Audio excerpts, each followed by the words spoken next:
This episode of TechnoBuffalo is brought to you by domain.com. Hello, internet friends. Welcome back to the episode of Ask the Buffalo. I'm your host, John Rettinger. It's the show where I sit on this couch. Sometimes I'll have a dog friend with me and answer whatever question you've got from world of technology, and sometimes like way like another planet away from technology.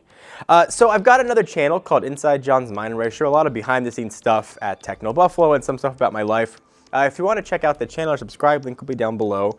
I put up a video there asking our video editor, Ron Perito, why we don't shoot in 60 frames per second, because I'm getting that question quite a bit. He gave a really high top-level answer, and people wanted to know more.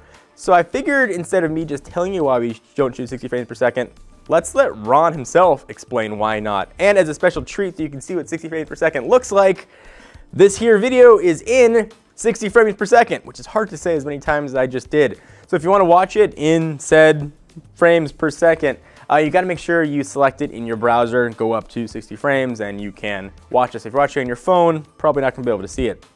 Without further ado, Ron, come have a seat. So you guys saw on the Inside John's Mind channel, I explained a little bit about the 60 frames per second, just a little more in depth. The gist of it is that, as you can see, there's very little motion blur in 60 frames per second. Everything looks super smooth. Now, that's really good for watching sports.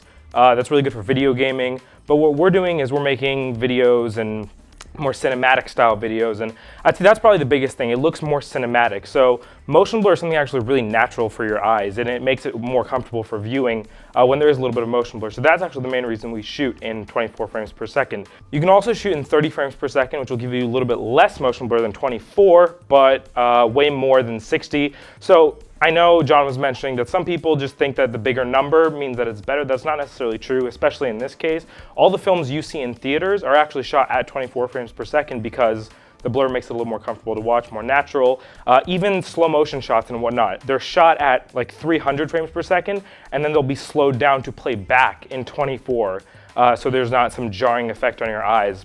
One of the examples of actually a film that was not shot in 24 frames per second was actually The Hobbit. It was shot in 48 frames per second, which was kind of weird, but they did it for reasons that they found compelling. But a lot of people actually complained about that. They said that it didn't work out. The 48 frames per second with 3D was very jarring, and after like 2 hours would give you a headache and whatnot.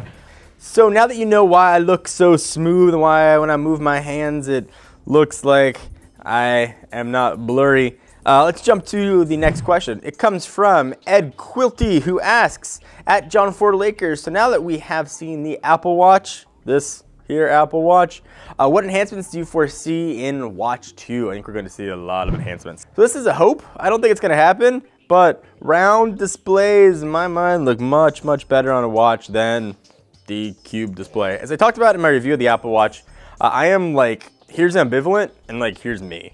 I am just a step above ambivalent towards really smart wristwatches in general, and that includes Android Wear and the Apple Watch. But maybe Watch 2 could change that. Maybe some updates to Android Wear could change that. I think we'll also see a bevy of new sensors on the bottom. The rumor was Apple wanted to include just barometers and all kinds of other sensors built into the watch, so perhaps we'll see that. We're using OS 1.0. Presumably, Watch 2.0 will come with a matching number on the operating system, which hopefully will bring new features, maybe a better way to navigate, maybe new app orientation. It's hard to sort of scroll around those little tiny circles and pick what you want. Siri is just as good, or in my mind, just as bad as it is on the iPhone. So Siri improvements would be really nice. Perhaps some sort of keyboard or text way you can actually sort of pack out something instead of just talking to it. Would also be really cool. Other things you'd expect, better battery life and slim down. Apple loves to do that. If you're holding out for price decreases, though, I think you're going to be disappointed. I do not think we're going to see any decrease in price, so it kind of stinks. Let me stop real fast and thank our peeps at domain.com. It's the place to go when the next great idea hits you, like in the middle of the night. It's one-stop shopping for all your domain name and web hosting and email needs. Domain.com wants to hook you up with a pretty sick offer. Save 20% on domain names and web hosting when you use coupon code TechnoBuffalo. It's all one word in caps at domain.com's checkout. When you think domains, think domain.com. So our next question comes from a name that I am going to massacre, so I'm just going to try it, and I apologize. At SatWizMazumdar asks, at John Ford Lakers, what are expectations for Android M? Thank you for asking that, SatWizMazumdar. Google I/O is coming up very quickly. I will be there the next Thursday seeing what they're going to announce. And they said we're going to see some Android M. At least they hinted at it because we saw Android M on the agenda for a conference. We saw the first version of Android L, which certainly became Lollipop.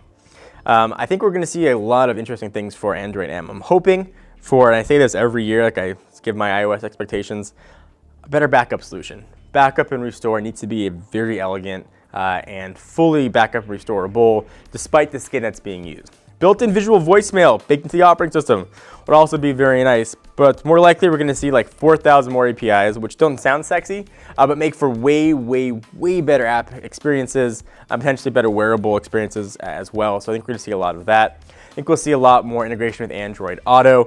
Android M, I think, is going to filter its way down to Android Wear. We're going to see huge updates to Android Wear. Presumably we'll see iOS compatibility, which would certainly be nice.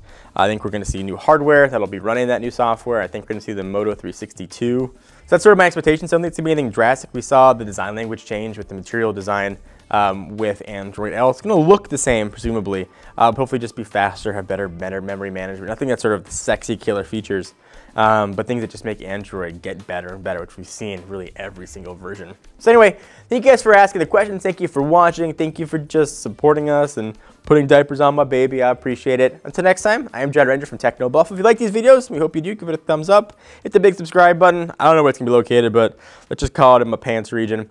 And I'll see you guys in the next video. Bye-bye.